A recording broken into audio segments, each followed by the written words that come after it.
The battle is at the front of the field. Mario Andretti with a quick stop picked up the lead, but Al Unser Jr. pulled up right behind, and now they are fighting at the front. Tom Sneva wisely gives them plenty of space.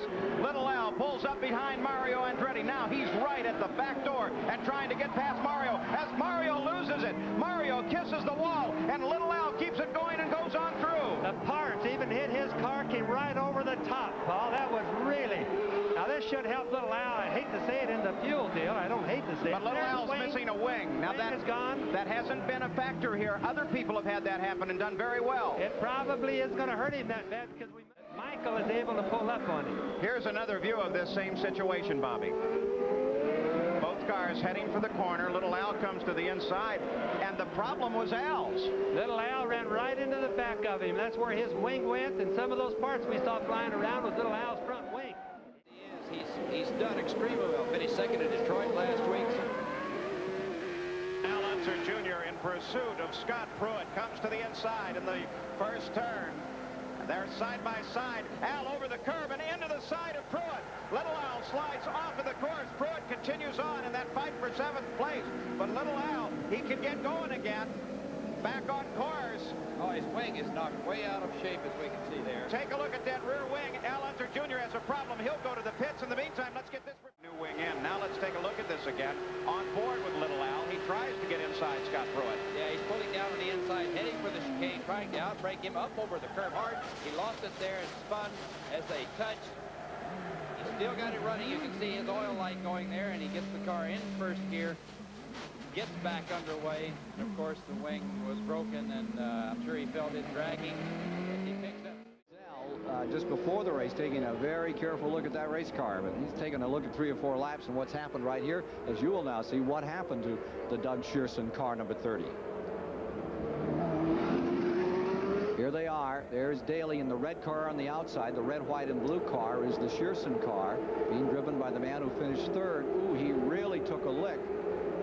Got pinched going in the corner, and that's the end for Boesel for sure. We understand that the Daly car came around, and as you watch here, there's a crash in turn 1. Looks like Lyondike. That's Ollie Lyondike, and he has come down to the retaining wall inside on the grass. The yellow, of course, is out. The rear wing is off the car. I can't see how much damage there is to the front of the vehicle. The Horton safety crew there immediately. He's moving around. That's a good sign. That is a good sign. That's the first thing you look for. Some kind of movement, but he's standing up, so I was worried about the front end of the car. He's standing up, so he can't be hurting down low too bad. It looked as if the front end of the car, he left it up at the wall when he came back down. Looks like it got both ends of the car pretty hard. I don't know if he got the inside wall after it was all over.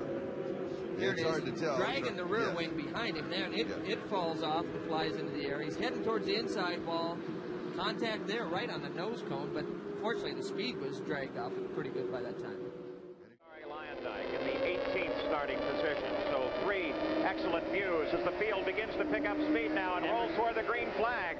Green flag comes out, and Emerson Fittipaldi comes across the front.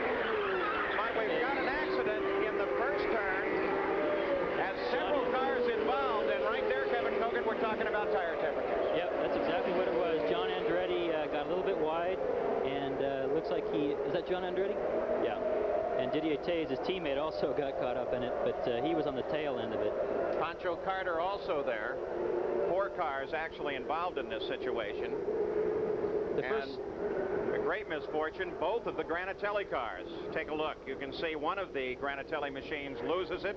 That's John Andretti, and he was just a little high, and the tires are cold, and well, I'll tell you just can't be too careful in that situation. Well, it looks to me there's a white car that comes up underneath him and just touches him right there, and it looked like a Kmart car. I hate to say that, but it could have been an Andretti. Well, as we suggested, and as you heard in the starting grid, they were all right together there, and one of them certainly looked high as they came up and came around. So as a result... And we're looking for the yellow flag going to go out. Yes, the yellow flag is out. That's the Domino Pizza car? Yeah, it is. Raul Boesel must have had trouble coming off of turn 3 to get in that position. It doesn't look like much contact was made. the number 30 car, Raul Boesel. Looks like there might be some damage on the right side of that car. And that's part of the car out on the track, too. Well, it looks like the hood, Whoops. part of the engine cover could have flown off the car, upsetting the aerodynamics tremendously, and that's very likely what could have happened to cause the loss of downforce. Here's why they were under the yellow. And Raul, did he just catch some grass and just go spinning out? It does. It looks like he caught the left front in the grass. You run so tight to the apron, to the grass. Bobby Rahal continues to hold the lead of the Meadowlands Grand Prix through 143 laps of this 150-lap race. They're running under a full yellow caution flag right now. All the drivers having to maintain position behind a pace car. This is what brought it on, the yellow caution. Cogan spinning out hard, crashing into the concrete retaining wall. Kevin Cogan went out of the race, and the Horton safety team was on the track with emergency equipment. Kevin Cogan's fine, but his car is not. And meanwhile, the caution flag is out. Now, it's going to be interesting, Johnny Rudd.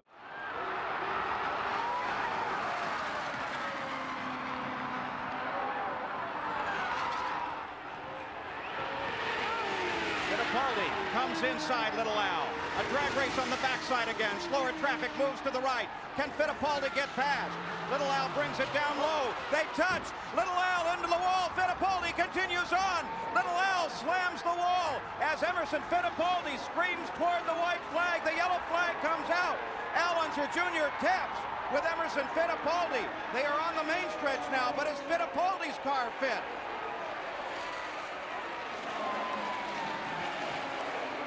Fittipaldi tried it inside the third turn. The white flag is out. 199 laps are complete. The yellow flag flies. Teresa kisses Pat Patrick. Can you imagine the despair that Shelley and Al Unser feel now?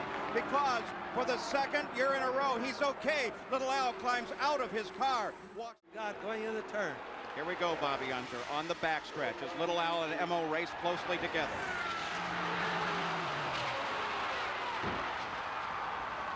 One view of the situation. It just appears that Emo drifted out, got Little Al's left rear with his right front. Little Al couldn't do anything about it. That was very similar to an accident we saw on a stock car race 2 weeks ago. So Emerson Fittipaldi with an accident here. Let's take a look at it again. Fittipaldi darted away from Little Al, tried to get inside him. The two cars are neck and neck into the corner. Traffic just ahead. They touched wheels.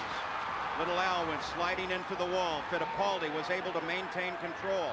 He pulled a similar feat. 1/100ths of a second lead on Emerson Fittipaldi. So it's Danny Sullivan, who early in the race last year, Jim Paulson, you remember, had the lead until he was caught with an improper pit exit penalty that handed things over to Al Unser Jr., and he took that all the way to the checkers. So let's see if Danny can stay out front. It's exactly the same pattern that he followed last year, Tom. Mario Andretti. Oh, Mario Andretti has hit the wall. Mario's into the wall. Oh, boy. Isn't that something? Now the He was all over the rear right end of Teo Fabi the last time we saw him as they started down the Lakeshore straightaway. I believe that's close to the end of the straightaway. Andretti touching the right-hand wall, and he is out of the race. Oh, boy, the bad luck continues for the Kmart Haviland Lola Chevrolet. Here's there the replay. It is there. Oh, my. Ah. Whoa. Oh, my goodness. No. Andretti trying to pass Teo Fabi on the inside on the straightaway, and he could not get through there with the car sitting on the side. No, that was 21. Is that 21 car, Roberto Guerrero, that was stopped on the course? Yeah, that Guerrero's the earliest accident, not Barbatza, the 12, the 21 of Guerrero. I guess Mario didn't see the local yellow. Well, I didn't see any flags, although that's our monitor here. Guerrero had been sitting there for quite a few laps, and maybe they took the yellows back. Mario is in the draft. We did have the service vehicle flag. Now we're going to go for full course yellow. Full course yellow. Oh, what a tough break for Mario Andretti. I didn't see the flags through the fence. That may have just been the glare on the screen, but he had nowhere to go. Andretti watch for flags. Let's see, we got to get another shot now of what happened for Mario Andretti on the straightaway. He's now getting out of his cars. Tom Sneva, analyze this for us when it comes on, will you? All right. Mario's trying to get unhooked. Again, a tribute to the safety features, Tom Sneva. He hit that car, the car of Roberto Guerrero, very hard, and parts went flying, but he's fine. There's a look at the overhead view from the Goodyear blimp. That's the runoff area at the end of the straightaway. He's out of the car and okay. But again, tough luck for Mario. It is, but fortunately he's able to walk away from that because that could have been real serious. There's Steve Edwards. Both with a great deal at stake here, taking up the battle early in the going. It doesn't surprise me a bit that Mario... And an accident, the 11 car, that's Kevin Cogan up on its side in the pit area. A serious accident in the pit area, but look at Cogan. The car cut in half. The car in half, but Kevin Cogan climbs out. This accident occurring up at the head of the pit area. The crews are there, no fire, and once again, a tribute to the safety of these cars. Kevin Cogan climbs out of his broken and split machine. A tremendous impact against the wall coming off of 4. The yellow flag flies. There's debris on the main stretch. What a star-crossed man at this speedway is Kevin Cogan. We think back, of course, we look now at the end of the pit lane wall, which we believe he may have hit. That's why the car was broken in half, much as Dennis Firestone's was years before. Here he is. You can see the scrapes on the side of his helmet as the car slid sideways. Kevin Cogan being tended to by the medical experts here. There is the car, the engine disconnected as they watch and protect for fire. That's actually up in the north end of the pits. Now here is the situation. Let's just watch. Coming off of the 4th turn. Cogan taps the outside wall, the inside wall, and then the end of the pit wall. Now there is an attenuated barrier right there at the end of the pit wall. There is also an ABC Sports camera right at the end of that pit wall.